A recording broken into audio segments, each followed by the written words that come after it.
supervisors even need to come out and support us as well, because sometimes they just too laid back. We are working extremely hard right now to get our supervisors that we have right now to understand that is times have changed. Shifting the culture within the Baltimore City Department of Public Works, the task put in the spotlight following the deaths of 2 workers and an inspector general's report. And this past week, the agency's director shared how his team is working to correct these times of institutional wrongs. And joining us now is DPW Director Khalil Zaid. Thanks for coming by. Good to see you. Good to see you as well. I think I heard a quote from you say, listen, we're in recovery period. And so we're going to turn things around. Tell me about this recovery that you're in the middle of.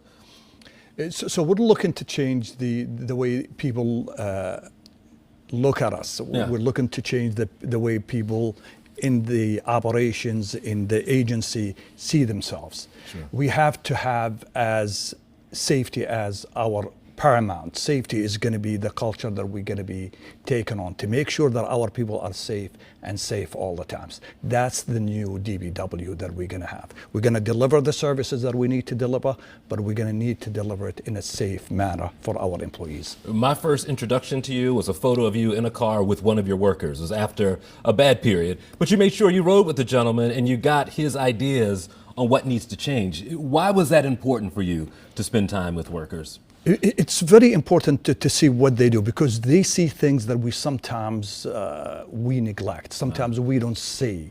They're out there. They're the one who deal with the issues firsthand. And if I want to learn from someone, those are the people that you need to learn from. Sure. What you need to do. And those folks want to have pride in their jobs. And for a while, we went through a period you had to deal with the heat issue. We had a gentleman pass away. You had to deal with some folks who were calling 311 because services weren't happening.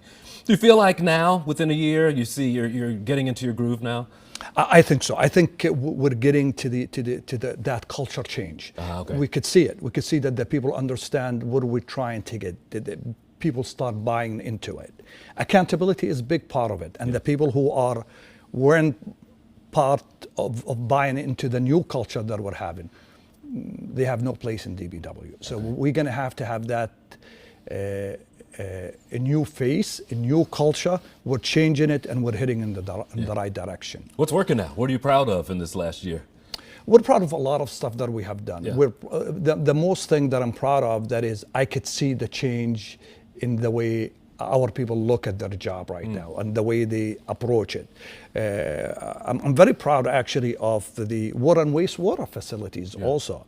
We're reaching compliance, and we're performing at a level that we haven't performed in many, many, many years. You deal with a lot of quality of life issues, and I think that sometimes those folks get overlooked, trash folks and the recycling folks. But if that job is done well, I feel like it's a domino effect. If you do some of the quality of life things right, perhaps crime helps because it's not a dirty street anymore. Oh, absolutely. I mean, this is crime and grime come together. Yeah.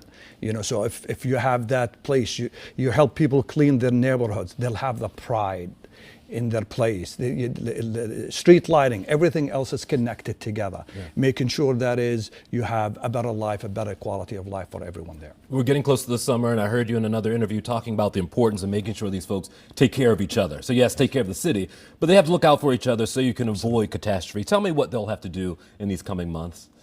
So what we're asking them to do, it is to try to make sure that the new Maryland Occupational Safety and Health requirement requires some breaks. Okay.